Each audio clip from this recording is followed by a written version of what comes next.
Bienvenue sur DMG TV, les histoires mystiques. Si tu es nouveau sur la chaîne, n'oublie pas de t'abonner, de laisser un commentaire, de liker et de partager.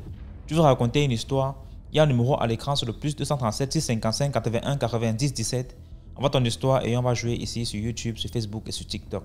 On poste plusieurs histoires tous les jours sur YouTube. La chaîne c'est DMG TV. Et on a une deuxième chaîne YouTube où on poste tous les 15 heures une histoire exclusive. La chaîne c'est DMG TV, histoire mystique exclusive. Donc n'oubliez pas de vous abonner aussi de ce côté-là. Après la diffusion de 12 heures en direct, il y a aussi une autre diffusion à 14 heures sur la deuxième chaîne. DMG TV, histoire mystique exclusive. Donc, allez faire un tour là-bas aussi. Voilà. Les directs sont sur TikTok le mercredi et les vendredis à 20h00 heure du Cameroun. Donc, ceux qui veulent monter en direct, nous raconter leur histoire, c'est sur TikTok. Et ceux qui veulent envoyer leur histoire, ceux qui n'ont pas le courage, trop de courage ou bien n'ont pas un compte TikTok, envoyez vos histoires sur WhatsApp, plus 237 655 81 90 17. Et on va jouer ici sur Facebook et sur YouTube et sur TikTok. Voilà, donc écoutons la première histoire. S'il vous plaît, avant d'écouter la première histoire, laissez un like, commentez, partagez, c'est très important. Première histoire. Bonjour à DMG, et bonjour à toute la famille, la communauté. Vous m'avez beaucoup manqué, hein? Vraiment, vous m'avez beaucoup manqué. J'étais en voyage à un décès. Voilà, donc je suis arrivée récemment. Et j'ai une petite histoire à raconter. Là, cette fois-ci, ce n'est pas une histoire qui me concerne ou une histoire de ma famille, non. C'est une histoire que ma tante m'a racontée. On était en plein décès là-bas, donc le matin, comme ça, on s'est levé et on était assis, quoi, on parlait de tout et de rien. Après, elle est tombée sur cette histoire. On parlait des manguiers. Je disais que dans mon quartier, il y a un papa qui a coupé le manguier parce que les enfants partaient chaque jour cueillir les mangues. Maintenant, ma tante racontait, elle disait non, bon, elle connaît une histoire comme ça. Elle connaît une histoire comme ça et elle a commencé à nous la raconter.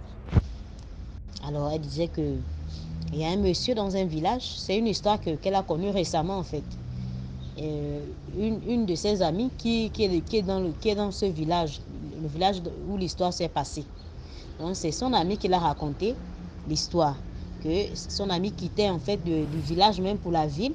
L'histoire est restée, s'est passée derrière elle encore même.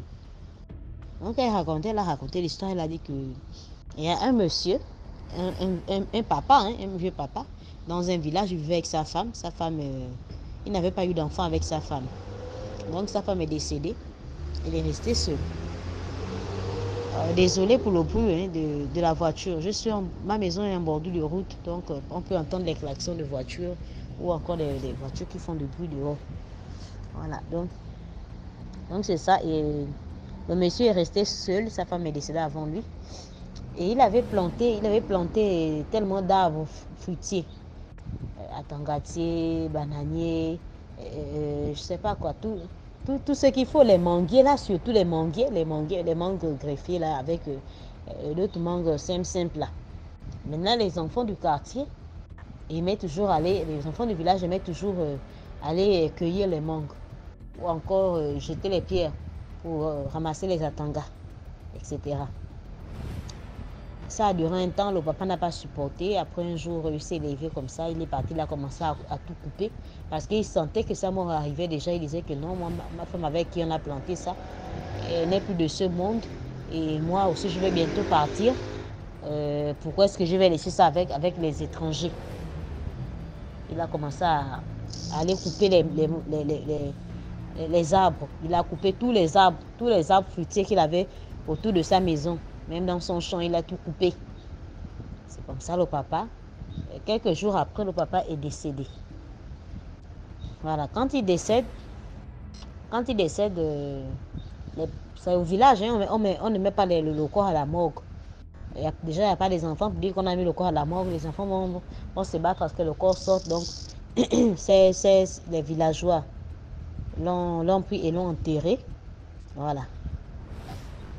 Et après son enterrement, quelques heures après son enterrement, le gars est revenu. Non, on ne l'avait pas encore enterré. Elle disait que c'était pendant la veillée. C'était pendant la veillée que le monsieur s'est levé. C'était pendant la veillée que le monsieur s'est levé. Donc, quelques heures après sa mort, on s'apprêtait déjà à l'enterrer. Donc, le monsieur s'est réveillé. Et quand il se lève, tout le monde fuit d'abord. Hein. Attends, quelqu'un qui est déjà mort se lève devant toi. Forcément, tu vas d'abord barrer. Donc, tout le monde commence à fuir. Oh, il est revenu à la vie, il est revenu à la vie après. Bon, après, il a dit non, ne fuyez pas. Je vais vous expliquer. Il parlait. Le monsieur dit non, je suis revenu à la vie parce que j'ai vu Dieu là-bas. J'ai croisé Dieu là où je partais. Et il m'a dit que je ne peux pas partir comme ça parce que j'ai coupé tout ce que j'avais sémé, j'ai tout coupé. Que je ne dois pas couper les arbres fruitiers. Je dois les laisser pour que les gens derrière moi puissent manger cela.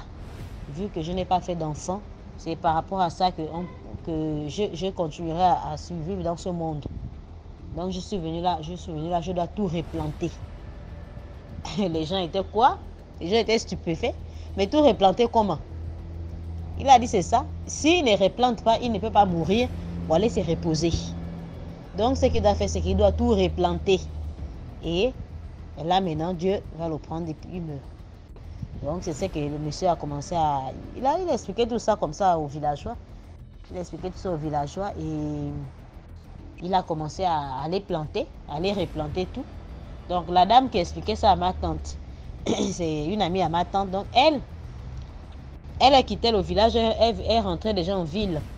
Quand l'histoire est restée à se passer derrière, voilà pourquoi je disais au départ qu'elle a quitté le village quand l'histoire est restée à se passer derrière elle. Donc c'est resté comme ça, le monsieur est resté à planter les arbres fruitiers qu'il avait coupés là. Il est resté à tout planter. Donc elle ne sait pas si après qu'il ait planté, si le monsieur est mort ou s'il est resté en vie. Elle n'a pas raconté l'histoire, et la suite de l'histoire à ma tante, vu qu'elle-même était déjà quittée du village. Donc c'était une histoire que j'ai entendue comme ça pendant un décès que j'étais partie. Et là, comme ça, j'ai voulu raconter cette histoire. J'ai même dit à ma tante que mais l'histoire là, ça ressemble aux histoires qu'on écoute dans DMG. Elle m'a demandé DMG c'est quoi. Bon, j'ai expliqué un peu. J'ai dit non, c'est une chaîne où on raconte des histoires mystiques et tout. Elle a dit ah ok, mais donc il faut raconter l'histoire. Moi, je suis venue ici là pour partager l'histoire avec vous. Voilà. Donc, likez, partagez et commentez. N'oublions pas qu'il faudrait aussi envoyer même ces histoires à nos proches. Parce qu'il y en a qui peuvent être là et puis ils ne connaissent pas bien la chaîne. Donc voilà, merci. Et bonne soirée ou bonne journée. Je ne sais pas à quelle heure vous allez écouter cette histoire.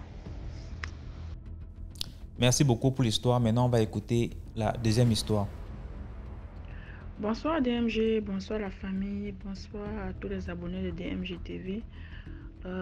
Voilà, je reviens encore aujourd'hui pour une autre histoire. Likons, partageons, commentons et surtout n'oublions pas que chez DMG, on a l'esprit ouvert. Alors les amis, je m'en vais comme ça vous conter une histoire de mon enfance.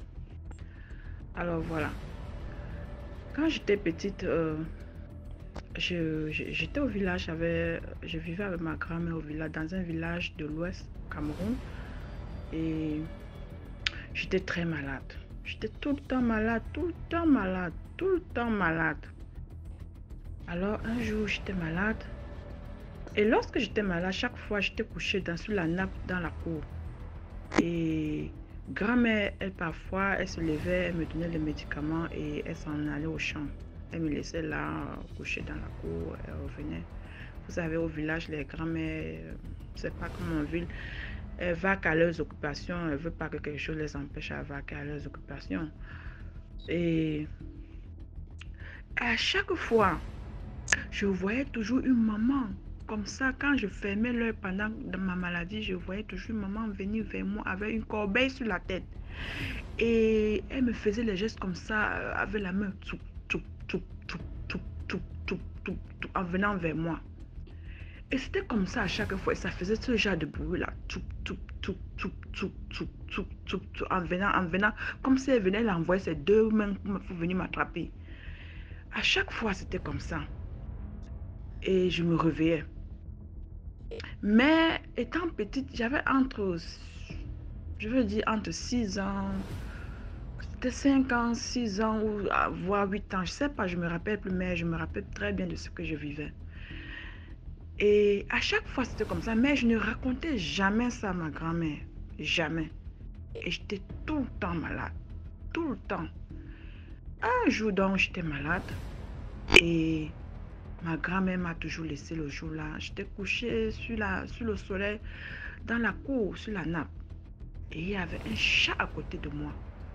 Juste non loin de moi, le chat était couché un peu comme au village, on cultive les sions là. Le chat était couché non loin de moi, dans le sion, juste à côté. Et apparemment, le chat était aussi malade. J'étais malade. Je me sentais malade. Je pensais que je devais seulement mourir ce jour. Je me sentais tellement malade. Et le chat était aussi malade. J'étais malade. Je voyais comment le chat se tordait, le chat se battait. Et j'étais aussi là, je me tordais, je me battais. Je ne sais pas ce qui s'est passé. Et j'ai dormi. Et je voyais toujours cette maman qui venait à chaque fois. Chou, chou, chou, chou, chou, chou, chou. Je ne sais pas. J'ai dormi, j'ai dormi. Et chaque fois que je dormais, toujours dans ce rêve, dans le rêve quand je suis malade, c'était la même femme avec la corbeille sur la tête. Mais je ne connaissais pas qui était cette femme. Le chat, je ne sais pas ce qui s'est passé. Quand je me réveille, le chat s'est tellement débattu jusqu'à il est mort. Je me suis réveillée. J'ai senti un léger... Donc, j'allais mieux, quoi. J'allais mieux. Et je ne peux pas expliquer. Avec ma tête d'enfant, je ne pouvais pas expliquer ça. Je ne pouvais pas non plus comprendre. Donc, quand grand-mère est rentrée, moi, je lui ai dit, voilà, le chat, il était malade aussi. Il est mort. Je pense, je ne sais pas où grand-mère avait amené ce chat, où elle était seulement allée le jeter, ou je ne sais pas. Et à partir de ce jour, j'allais mieux. Et ça avait toujours continué, toujours comme ça. C'est juste une petite histoire, les amis. C'est juste l'une de mes histoires d'enfance parce que j'en avais vécu beaucoup là-bas. Et je me suis rappelé de celui-ci. Je me suis dit qu'il fallait que je partage ça avec vous. C'est maintenant que je suis les histoires de DMJ que je comprends que mais ce n'était pas en fait un phénomène normal. Tout ce que je vivais. Et je ne pouvais pas non plus dire à ma grand-mère. Peut-être si je l'avais dit, elle pouvait comprendre. Mais moi, je me disais que c'est quelque chose de normal que je vois. Ou alors, avec l'esprit d'enfant, je pensais que c'était les amusements, quelque chose comme ça. Et pourtant, j'étais vraiment attaquée. Et dans ce village, j'étais toujours malade au point où, une fois, j'étais tellement malade comme ça. Grand-mère est allée avec moi. Elle est allée, c'était dans un village de l'Ouest. Elle est allée dans un autre village, toujours de l'Ouest, à Banca. Elle allait voir un praticien parce qu'elle marchait tellement avec moi. J'étais très malade. Elle est partie chez un praticien avec moi. Et le monsieur a enlevé une dent nette devant, sur mon front. Une dent. Quelque chose comme une dent, quoi. Parce que j'avais ce jour, j'avais ce moment un mal de tête qui faisait en sorte qu'on me rase. Donc, tellement, il fallait raser les cheveux pour pouvoir masser avec les herbes. Parce que tellement j'avais mal à la tête que, au point où même les médicaments ne pouvaient pas m'aider. Alors, grand-mère a dit, ça, ce n'est plus normal. Et c'est comme ça qu'elle était allée chez le praticien. Et de là, le monsieur m'a enlevé cette dent que je vous dis là, sur le front. Et net au moment où il avait enlevé cette dent, j'allais mieux. J'allais nettement mieux. Et grand-mère est rentrée avec moi. Et c'était comme ça chaque fois, malade. C'est aujourd'hui que je comprends qu'en fait, c'était des attaques des sorciers de ce village. C'était un village redouté, vraiment de sorciers. Bon, c'était ma petite histoire. Je tenais à vous le raconter parce que c'est aujourd'hui que je comprends qu'en fait, tout ce que je vivais n'était pas normal et je ne pouvais même pas imaginer. Et non seulement je ne racontais pas ça à grand-mère et je gardais ça pour moi. Alors que si j'ai raconté à grand-mère, elle pouvait m'aider. Merci de liker, partager, commenter. DMG, merci beaucoup pour tout ce que vous faites. Que Dieu te bénisse et que notre émission perdure. Bye bye. Merci beaucoup pour l'histoire. Maintenant, on va écouter la troisième histoire. Bonjour DMG. Bonjour la team DMG. Bon, c'est encore moi depuis le Gabon, Port-Gentil. Je viens pour... Je tiens d'abord à dire, il y a une qui a commenté mon histoire, commenté en disant non, voilà, qu'il faut avoir le discernement, il faut. Bon, dans son commentaire, j'avais l'impression que elle voulait peut-être faire savoir que l'expérience vécue, l'expérience que j'ai racontée n'était pas de Dieu ou de Christ.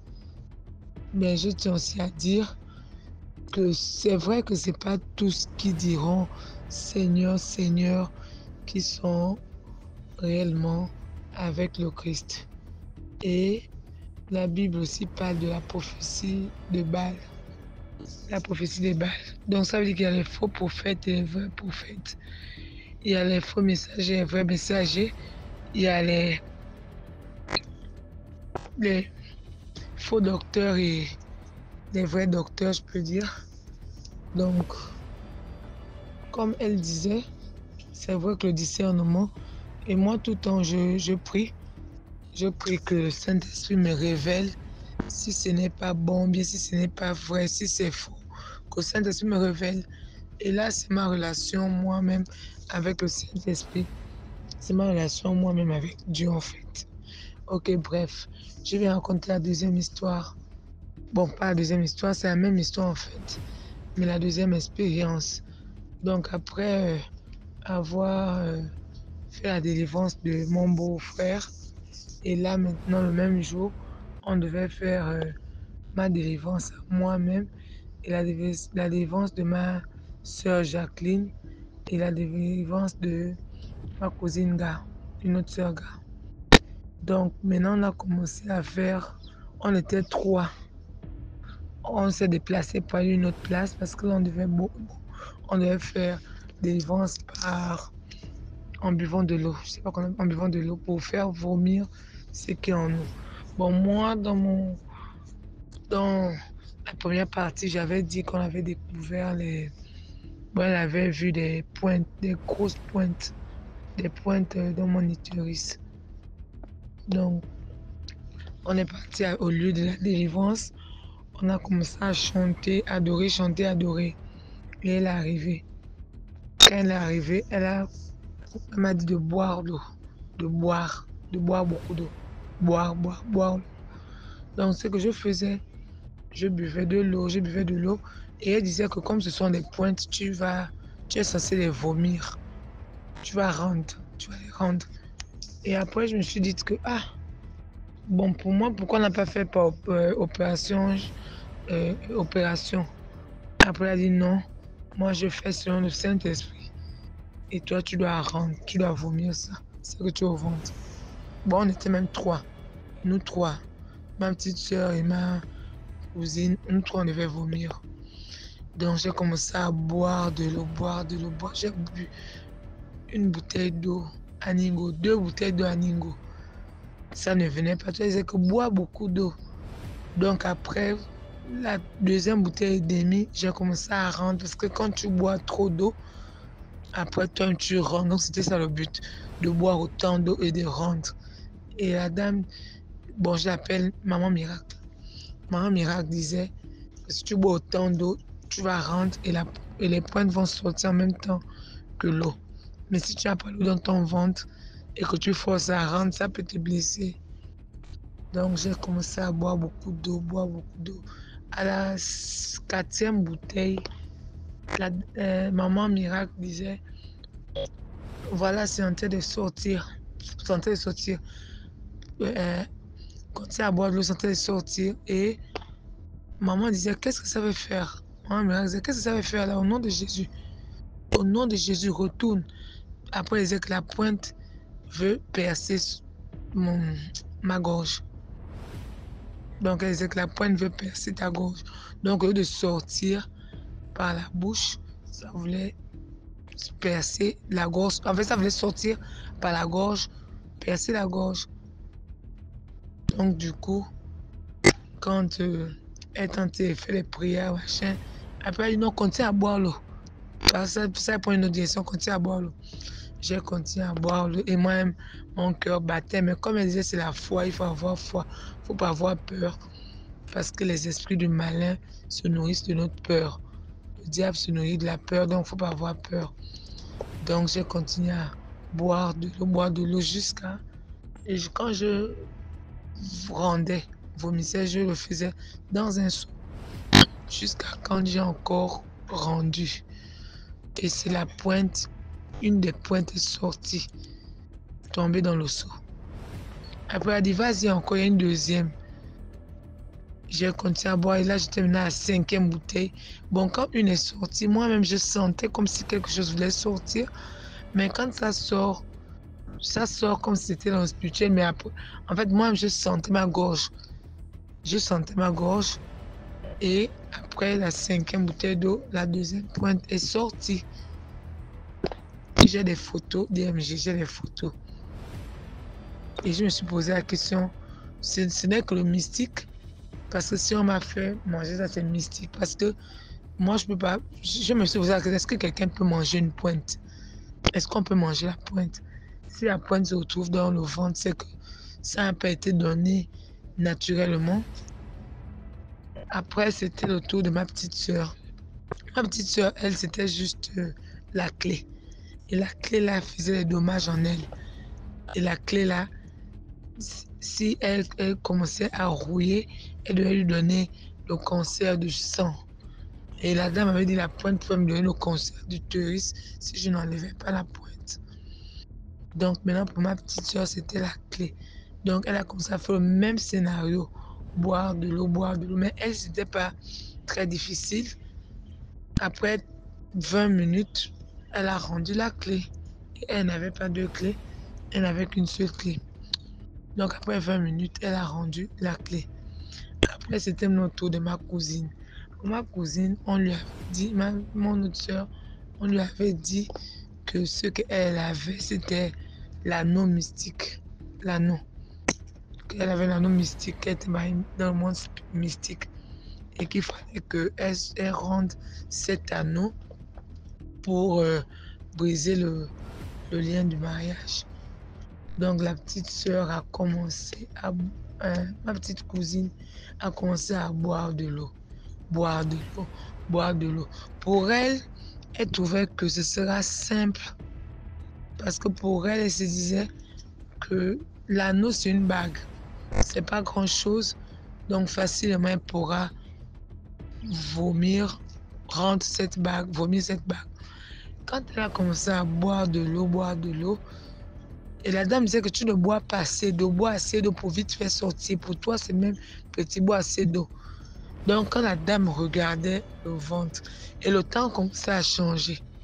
Ce jour, il commençait déjà à faire comme s'il voulait pleuvoir. Il y avait une petite rosée. Et la dame était en train de dire, il faut vite faire, parce que je ne pourrais pas te faire la délivrance s'il pleut. Je ne pourrais pas te faire la délivrance s'il y a une grande pluie. Donc, fais vite pour rendre ça.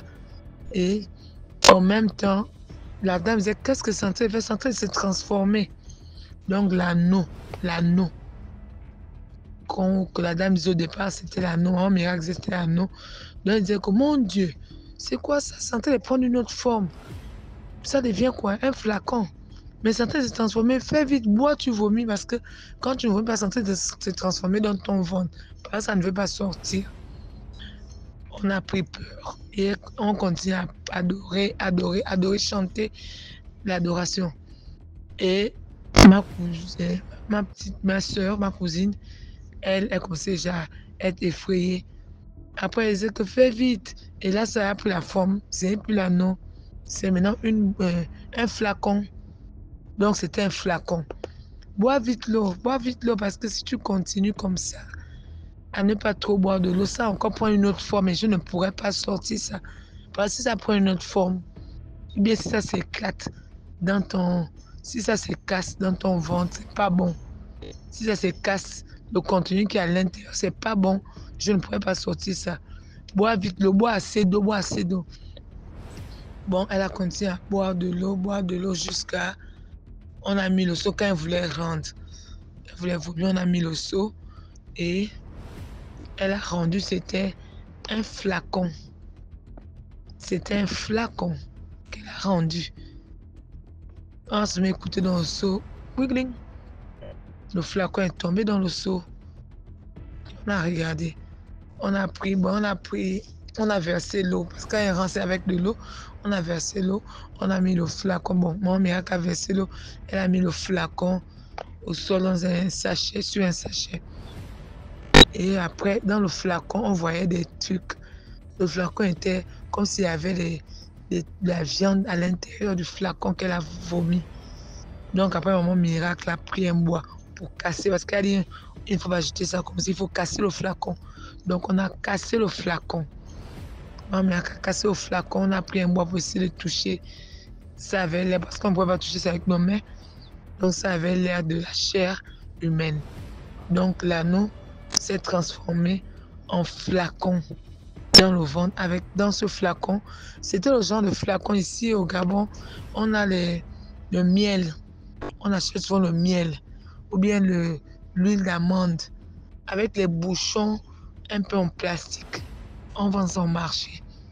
Grand village, je pense à côté de la pharmacie. Pour ceux qui connaissent, il y a le miel qu'on vend à côté de la pharmacie dans un petit flacon avec les bouchons un peu plastiques.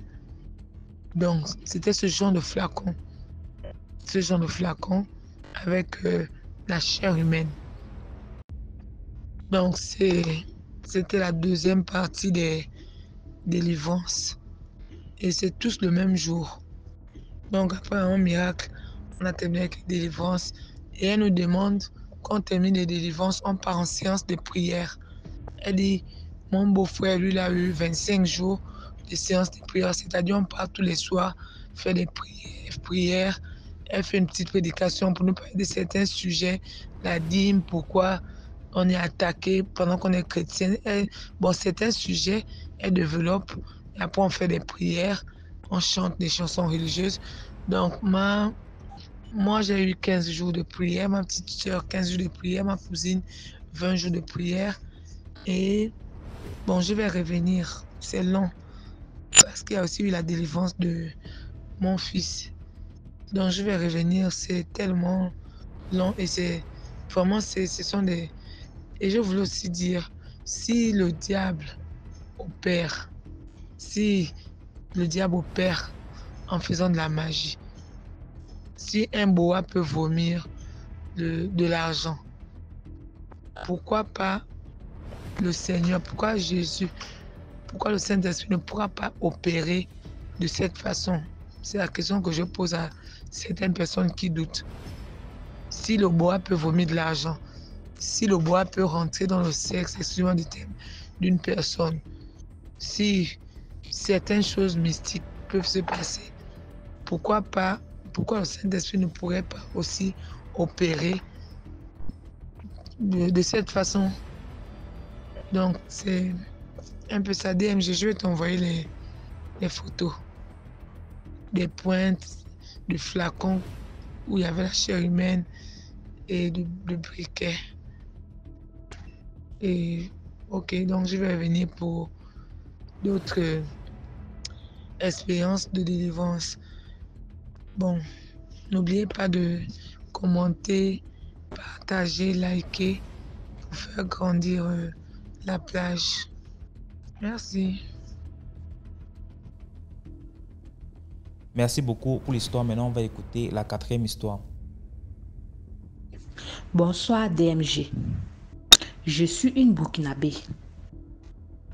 J'aimerais vous relater mon histoire. Et cette histoire, elle est réelle. Je l'ai vécue. Je peux dire que c'est une histoire flippante. Elle fait très très très peur. Voilà, écoutez bien mon histoire. En réalité, je fais des rêves, je fais des cauchemars. Et je parle à mon défunt frère que j'ai perdu il y a 2 ans de cela. Mon frère, il était un homme bien, un homme très doux, un homme très attentif, protecteur, aimable. Mon grand frère, il était comme un père pour moi. Il s'est occupé de moi depuis la mort de notre père. Mon grand frère, c'est quelqu'un que j'aime énormément. C'est quelqu'un qui a su me donner une très bonne éducation. Je l'aime énormément, DMG TV. Jusqu'à présent, je pleure de la mort de mon frère. Oui, je l'ai perdu. C'est quelqu'un que j'aime énormément. Il a su me donner une très bonne éducation. Voilà. Après la mort de mon frère, il apparaît dans mon rêve. Il apparaît dans mon rêve et ça me fait tellement peur. La première fois quand il est apparu dans mon rêve, il est venu, il m'a dit, petite sœur, tu sais très bien que je t'aime. J'ai dit oui. Et puis je tremblais. Il me dit, non petite sœur, faut pas avoir peur de moi. N'aie pas peur de moi s'il te plaît. Je suis là pour te passer un message. Je veux que tu passes un message à la famille. Et oui, je ne veux pas te faire du mal, petite sœur. Alors, s'il te plaît, passe ce message à la famille. Et c'est mon grand frère, je l'aime énormément, donc je n'ai plus eu peur. Il m'a dit, il m'a attrapé par les mains. On a fait le tour de la ville. Il m'a dit, viens, nous allons aller manger des mangues. On est parti. Et puis il a un coin, mon grand frère, il a un coin, un petit espace là où il a mis son conteneur. Son conteneur, c'est comme genre, et c'est construit en fer, quoi. Voilà, un petit conteneur où on peut louer et puis on vend les articles, quoi. Vous voyez ce que je veux dire? Voilà, il m'a dit, viens par là. On est parti. Et derrière son conteneur, il y avait un verger. Et derrière, il y avait tellement de mangues. Dans le rêve, il n'y a même pas une mangue crue. Tout était mûr. Il y avait tellement de mangues mûres, DMG. Moi et mon frère, on a beaucoup mangé. On a mangé tellement les mangues jusqu'à on en est marre. Il m'a dit, petite sœur, viens. Il m'a saisi par les mains. Il m'a dit, viens par là. Je suis partie. Il m'a amené derrière son conteneur. Il m'a dit, petite sœur, tu vois ce conteneur-là? Ça m'a coûté une fortune. Je l'ai acheté très cher. C'est du vrai fer. Si quelqu'un vient, il dit qu'il veut acheter ce conteneur, je ne souhaite pas vendre. Pour rien au monde, je ne souhaite vendre mon conteneur. S'il te plaît, petite sœur, passe ce message à ma famille. J'ai dit, pourquoi, grand frère? Il dit, non, ne cherche pas la raison. S'il te plaît, passe ce message. Il m'a dit, en partant, je vais te revenir. Je ne sais quand je vais venir, mais je reviendrai. J'ai commencé à pleurer. Il m'a attendu, il m'a dit que bye bye, au revoir, petite soeur. J'ai commencé à pleurer. J'ai dit non, frère, ne m'abandonne pas, s'il te plaît. Ne m'abandonne pas, s'il te plaît. S'il te plaît, grand frère, ne pars pas. J'ai commencé à pleurer dans le rêve DMG. J'ai pleuré. Et là, je me suis réveillée. Il était 4 heures du matin. Je ne me suis plus endormie. Je suis restée éveillée. J'ai prié le Seigneur. J'ai attendu jusqu'à 6 heures du matin. J'ai saisi mon téléphone. J'ai appelé la famille au village. J'ai passé le message à la famille. j'ai passé le message à la femme de mon grand frère. Et elle ne me croyait pas du tout. Elle ne croit pas à DMG. Elle ne croit pas du tout à ça. Et c'est rien que plus tard que j'ai compris que la famille a saisi les biens de mon défunt frère. Ils ont commencé à vendre ces biens. Puisque mon grand frère, il avait une voiture, une moto. Il avait des bœufs, des moutons. Au fait, en gros, c'est bien. Ils ont commencé à vendre ces biens. Il restait rien que le conteneur. C'est pour cela qu'il ne souhaitait pas qu'on vende son conteneur. Et la famille était prête à vendre. Et les gens ne me croyaient pas. Vous voyez, DMG. C'est après, maintenant, que j'ai appris, ma famille m'a appelé, m'a dit que, ah, ma chérie, tu avais raison. Ton frère ne voulait pas qu'on vende le conteneur, puisque l'acheteur, il est venu et la nuit, il a eu chaud. Ouais, il a eu chaud. Je ne sais pas ce qui s'est passé, mais il refuse catégoriquement d'acheter le conteneur de mon grand frère. Il a eu peur. Je ne sais pas ce qui s'est passé. Et la famille a décidé de laisser tomber. Ils ont décidé de louer le conteneur. Et c'est une femme qui a pris le conteneur. Elle vend ses articles. Il n'y a pas de problème. Quelque temps après, ça a duré. Mon frère est revenu en rêve. Une deuxième fois. Je l'ai vu en rêve. Quand il est venu, il m'a dit, petite sœur, je t'avais dit que je devais revenir. Je suis là. Alors viens. Il m'a saisi encore par la main. Il m'a montré un terrain qu'il a acheté au Pékin, on dit non loti. Et ce terrain, voilà, c'était pas loti quoi. Voilà, il avait, mais il n'a pas montré à la famille. Il m'a dit, tu sais, viens. On est parti sur le terrain. Il m'a montré l'espace. Il m'a dit, tu sais, ça c'est mon terrain. Personne n'est au courant. Je te le montre parce que le propriétaire, la personne qui m'a vendu, veut vendre mon terrain.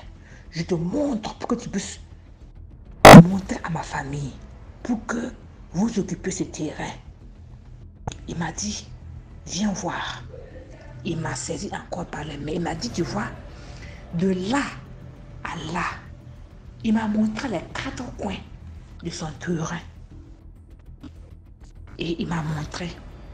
J'ai dit, d'accord, il n'y a pas de souci. Et il est parti. Le lendemain encore, je me suis réveillée, j'ai appelé sa femme. Je lui ai dit, mon frère est encore revenu en rêve. Il m'a montré un terrain là. Il m'a dit que c'est pour vous, le terrain.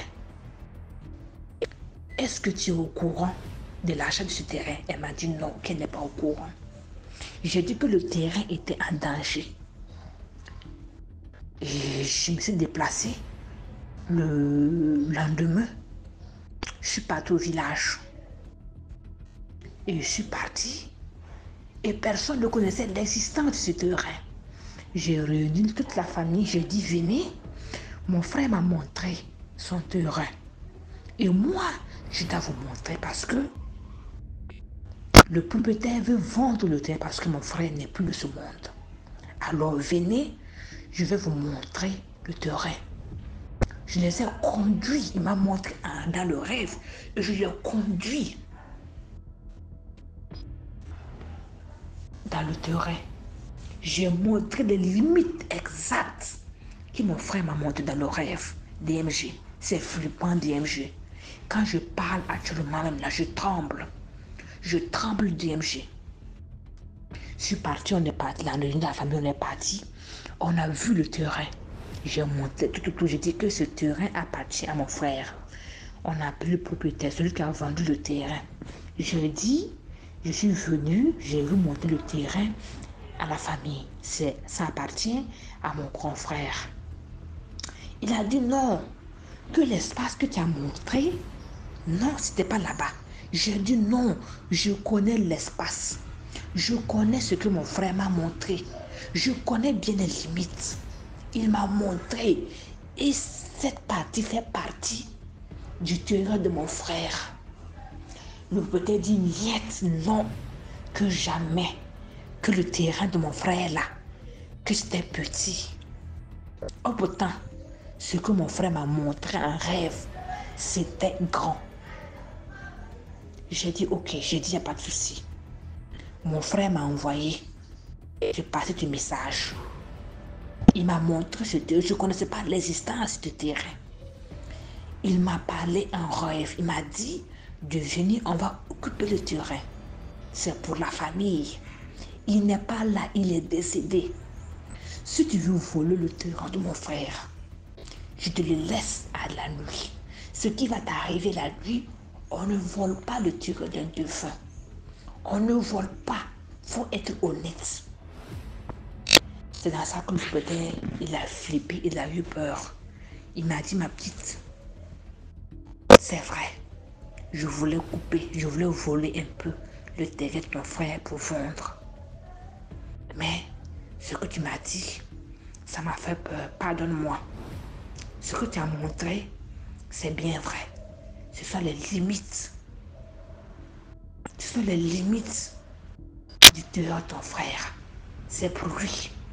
C'est ainsi donc que je montrais le terrain à mon frère et à la famille plutôt.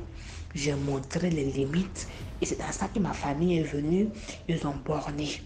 Ils ont borné puis ils ont laissé. Et depuis ce jour, ma famille, ils ont peur de moi. Ils ont tellement peur de me dire que non, petite, t'es une sorcière. Comment est-ce que tu arrives à parler à ton frère, à ton défunt frère? Tu es une sorcière. Comment est-ce que tu arrives à communiquer avec lui est mort? Tu n'es pas normal.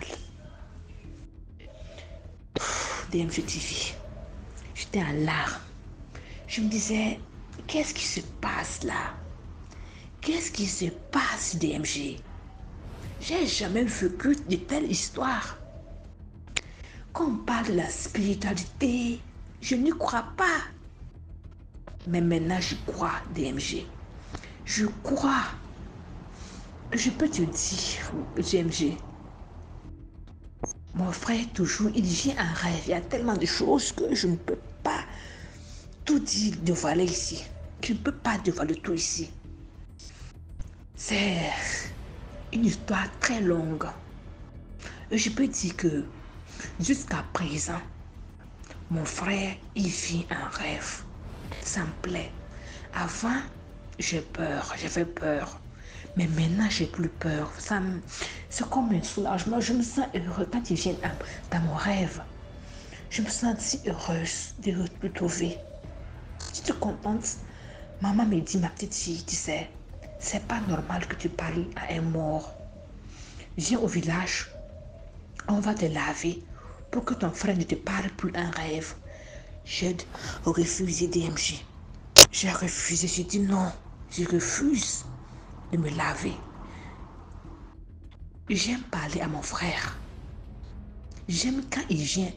J'aime quand il apparaît dans mon rêve. Quand il parle avec moi. Quand je fais une semaine, 2 semaines, je ne le vois pas, je me sens triste.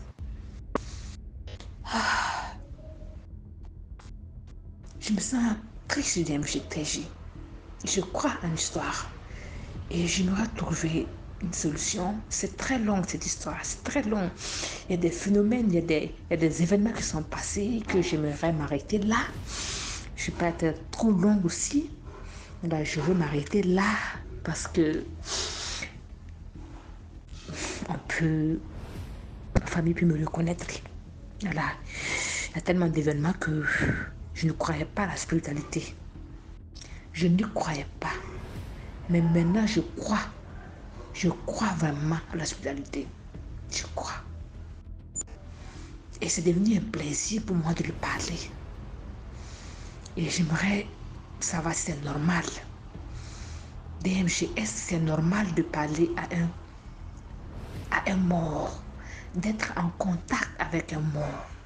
Est-ce normal, DMG? J'ai besoin de conseils. Merci beaucoup et bonne soirée à vous.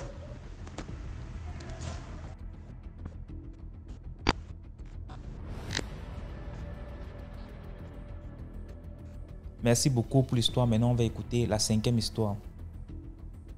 Coucou DMG TV, j'espère que vous allez bien et plus de bénédictions sur vous, la famille DMG TV, comme la maman a l'habitude de le dire.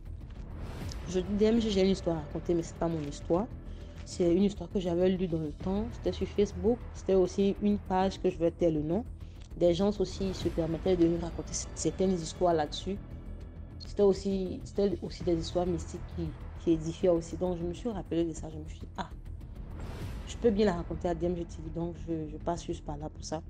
Et c'était un monsieur qui racontait son histoire. Il disait dans le temps, après ses études, il ne trouvait pas du boulot. Donc, il ouvre un salon de coiffure, question de pouvoir subvenir à ses besoins. Un salon de coiffure pour hommes, il faudrait que je le précise, pour pouvoir subvenir à ses besoins ainsi que celles de sa famille. Donc, il dit coiffer. Il pouvait se retrouver 2000 francs, 3000 francs, 4000 francs par jour. Ça allait. Et c'est un soir, coiffé, et il aperçoit un véhicule dehors. Et il sort, c'était devant son atelier. Il dit, il sort. Il pose la question au monsieur, bonsoir monsieur, est-ce que vous voulez vous coiffer? Le monsieur lui dit, oui, je vais me coiffer, mais je vais attendre lorsque tous ceux qui sont à l'intérieur vont finir. Moi, je vais rentrer. Il a dit, ok, c'était aux environs, il a dit c'était aux environs de, je crois, 20h, 21h, un truc comme ça.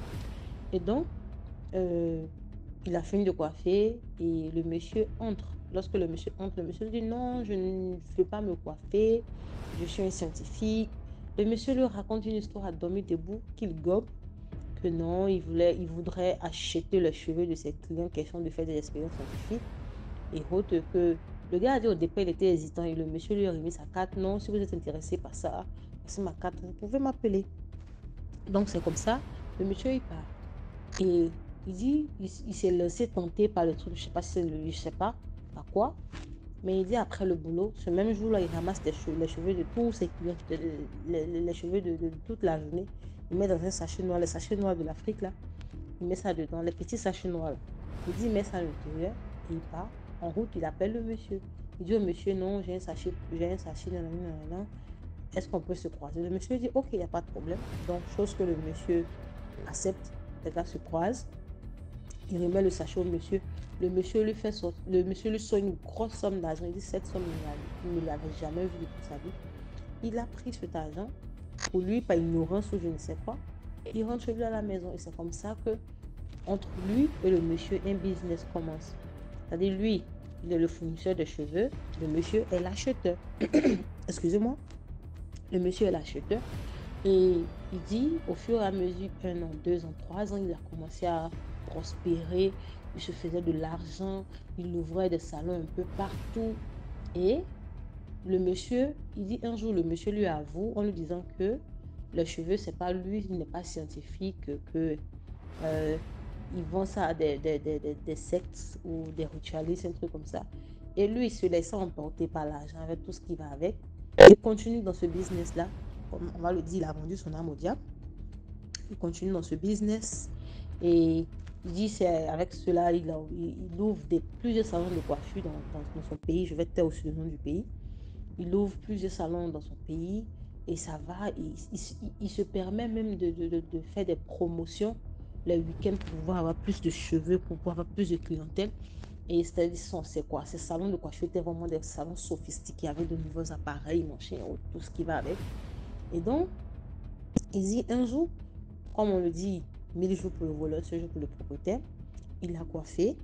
Et un week-end, il a coiffé. Et donc, il disait comme ça qu'il a coiffé. Et c'était un week-end, il a fait la promotion, un week-end, il a coiffé, tout. Et puis, la semaine a commencé et il n'était pas à son salon principal. Parce qu'il dit ce jour-là, ce week-end-là, ce samedi-là, il a coiffé à son salon principal. Donc, il n'était pas là. Il vient à son salon. Il y a ses apprentis qui lui disent non, que ses collaborateurs qui lui disent non. Il y a un monsieur qui est passé, qui a demandé, un vieux monsieur qui est passé, qui a demandé d'après vous, et que le monsieur réclame ses cheveux. Lui, il ignore la chose, il continue sa vie. Et 2 jours après, lui-même était encore là et le monsieur passe. Et le papa vient, le papa lui dit, bonsoir monsieur, j'aimerais récupérer mes cheveux. J'aimerais récupérer mes cheveux parce que vous avez mes cheveux. Il banalise le truc, il dit au monsieur, non, j'ai pas vos cheveux, mon chien et autres. Et même si j'en avais, est-ce que depuis le samedi, bon, ça y a 1 semaine ou 2 semaines de cela, moi, je ne peux plus retrouver vos cheveux.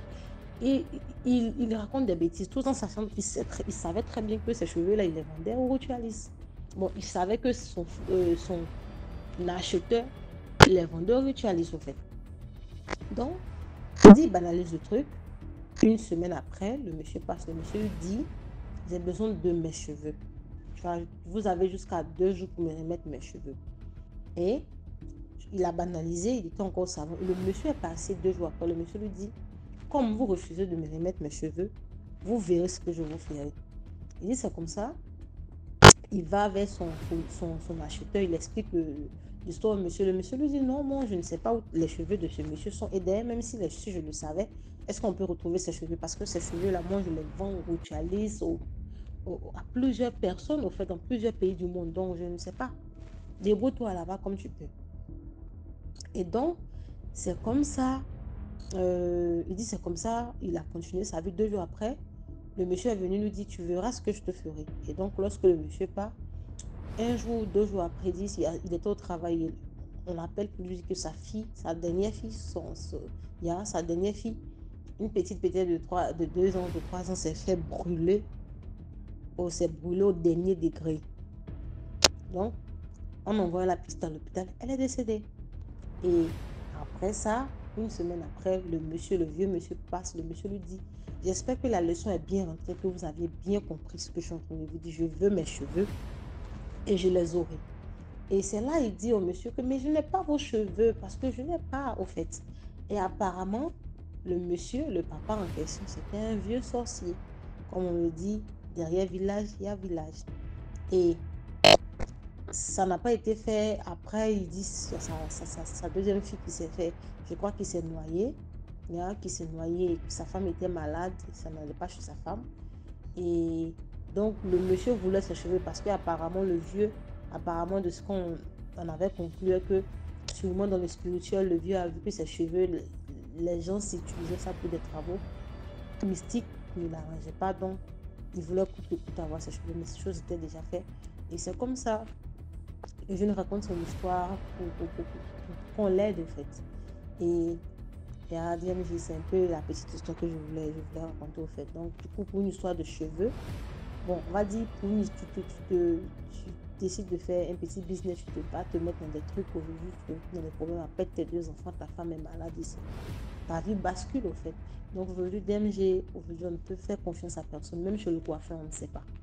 Que chacun de nous tire sa propre leçon. Donc, DMG, c'était un peu ma petite histoire. Donc, portez-vous bien et puis prenez soin de vous, DMG. Merci beaucoup pour l'histoire. Maintenant, on va écouter la 6e histoire. Bonsoir DMG. C'est le citoyen du monde qui revient avec une autre histoire.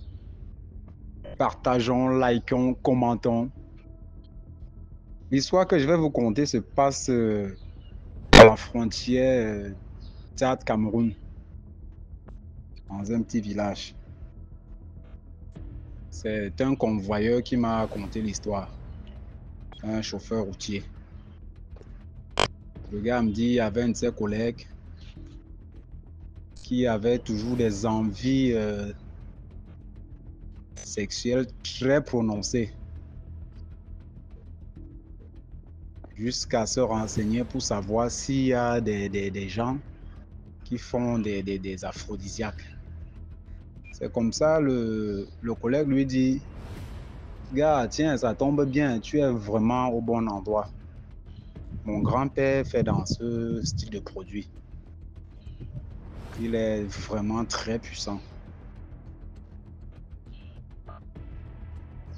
Le chercheur d'aphrodisiaque à son tour replique en disant, gars, s'il te plaît, il faille que tu me conduises à ton grand-père. C'est vraiment très important. Tu sais, j'ai au moins 4 bureaux et je dois assurer. Le petit-fils lui dit, effectivement, mon grand-père, il est très fort pour ça. Ne doute de rien. Demain, après le boulot, on pourra passer par là. C'est comme ça, ils sont partis à la sortie du boulot. Le grand-père lui dit, soyez les bienvenus, j'ai mon petit-fils qui m'a parlé de toi. Et effectivement, je fais dans ça, c'est ma spécialité. Jusque-là, le gars n'était pas vraiment... Parce que lui pensait qu'il devait voir une maison un peu bizarre et tout. Le grand-père, lui, il était très calme, très tranquille. Il n'avait pas l'air d'un féticheur, en tout cas. Il dit aux jeunes, qu'est-ce que tu en as besoin, effectivement? Dis-moi un peu le style d'aphrodisiaque dont tu en as besoin. Il dit au vieux qu'il a besoin de l'aphrodisiaque le plus puissant que lui fait. Le vieux a dit, il n'y a pas de souci. Mais il y a seulement une petite condition. Tout ce que tu as à faire, c'est de me laisser un de tes slips sales. Il a dit seulement ça, le vieux dit c'est tout. C'est un peu ça qui est la condition qui fait souvent paniquer certaines personnes. Tu me laisses juste un de tes slips sales avec une somme de 30 000. Il dit, pour l'argent, il n'y a pas de souci, papa. Pour l'argent, il n'y a pas de souci. Mais je veux me rassurer que ton aphrodisiaque est vraiment puissant. Le vieux lui dit, mais tu doutes de mon aphrodisiaque. Il dit que vieux, je veux me rassurer. Le vieux dit, bon, en tout cas, il n'y a pas de souci. J'ai les petites filles qui travaillent avec moi là. Le vieux sort, il appelle une des jeunes filles. Il lui dit, ce qui va se passer tout à l'heure là, dès que je te fais signe là, tu viens, tu entres. Il vient, il prend un terrible aphrodisiaque qu'il donne au type. Dans un verre de moins de 10 millilitres, on pourrait dire que c'était seulement les gouttes. Dès que le gars a bu à moins de 20 secondes, son bazooka était comme pour un cheval. Le gars dit que lui-même, il n'avait jamais vu un bazooka aussi tendu et dressé comme cela. Vous allez excuser mes propos, hein, c'est pour que vous compreniez effectivement la puissance du produit. Le gars a commencé à crier, c'est comme ça que le vieux peut appeler la petite. La petite entre, le gars se décharge. Effectivement, il a confirmé la puissance de l'aphrodisiaque. Et tenez-vous tranquille, le vieux avait baptisé son aphrodisiaque le taureau de bœuf. Imaginez la puissance du produit, juste en écoutant le nom. C'est comme ça que le gars confirme le produit. Et il dit au vieux, donne-moi juste directement cette bouteille. Le vieux lui dit, non, je vais te faire un aphrodisiaque personnalisé. Ça sera encore plus puissant que celui-ci. Comme ça, il était content. Il laisse directement le slip sale et avec il a donné 50 000 au vieux. Le vieux lui dit, il faut revenir dans 2 jours chercher ton aphrodisiaque. 2 jours après, le gars revient. Le vieux lui dit, il y a seulement une condition également. Pour consommer de cet aphrodisiaque, il faut te rassurer qu'il y a effectivement une femme avec qui tu vas directement passer à l'acte. Parce que l'aphrodisiaque, ça ne se consomme pas comme ce que vous pensez souvent là. Tu as vu ce que l'autre t'a fait hier. Il a dit, papa, il n'y a pas de souci. C'est comme ça que le gars récupère son aphrodisiaque. Tellement content et tout. Oh, le pauvre a oublié les consignes du vieux. Tellement acharné, le gars, à l'entrée du village, comme il y avait un peu le chaud, il était persuadé que de toute façon, il va attraper une petite là-bas après avoir consommé le taureau de bœuf et faire directement le travail. Vous savez, le diable donne avec la main gauche et récupère avec la main droite. C'est comme ça que le gars arrive à l'entrée du village, il garde son camion, il descend. Il prend sa bouteille de taureau de bœuf, il se dirige directement dans un petit snack là. Il prend une petite bouteille et puis avec quelques filles qui traînaient par là. Comme le monde est ce qu'il est, le gars n'a même pas attaqué les petites avant de consommer. Il a pris une capsule de son fameux taureau de bœuf. quelques minutes après, le taureau de bœuf a commencé le travail. Voilà le bazooka qui se dresse, le gars est déjà chaud. Il veut seulement attraper parce qu'à l'instant, quand le taureau de bœuf commence à travailler, toi, tu n'as même plus tu vas seulement chercher à travailler. Comme ça que le gars part vers les filles, il commence à crier, le bazooka se dresse jusqu'à percer même le pantalon. Imaginez la puissance. Le gars avait oublié les consignes du vieux. C'est comme ça qu'il commence à crier, le bazooka se dresse, il commence à crier. Le gars avait une force effectivement comme un taureau. Même le cri qu'il ressortait, c'était effectivement comme un taureau. Donc ça stipule que le gars avait vraiment la force d'un taureau quand il en prenait. D'où le nom taureau de bœuf, comme le vieux l'avait baptisé. C'est comme ça, le gars a commencé à crier, les gens sont venus, comme il a, effectivement, il n'a pas pu passer à l'acte, le gars a commencé à se déshabiller. Et c'est comme ça que la folie a commencé, tout d'un coup. Le gars est devenu fou, il a perdu la raison, carrément. Donc, la moralité de l'histoire, c'est, nous allons dire ici, il ne faut pas essayer de jouer dans une cour que tu ne maîtrises pas. Donc là, le gars a voulu dépasser l'entendement du Tout-Puissant. Donc son érection simple ne lui suffisait pas. Jusqu'au point où il est allé chercher un autre taureau de bœuf, un produit un peu plus puissant. Donc c'était un peu ça l'histoire que je tenais à raconter avec la grande famille ce soir. On ne sait pas ce que le vieux a demandé le slip faire. Mais certaines personnes n'ont vraiment pas peur. Tu arrives chez quelqu'un, il te demande ton slip. Ça, c'est louche. Soyons tranquilles, soyons parfois un peu réfléchis. Bon, partageons, likons, commentons. Merci et bonne soirée à tout le monde. Merci pour l'histoire. Voilà, c'était tout pour aujourd'hui. J'espère que vous avez aimé. Laissez vos commentaires.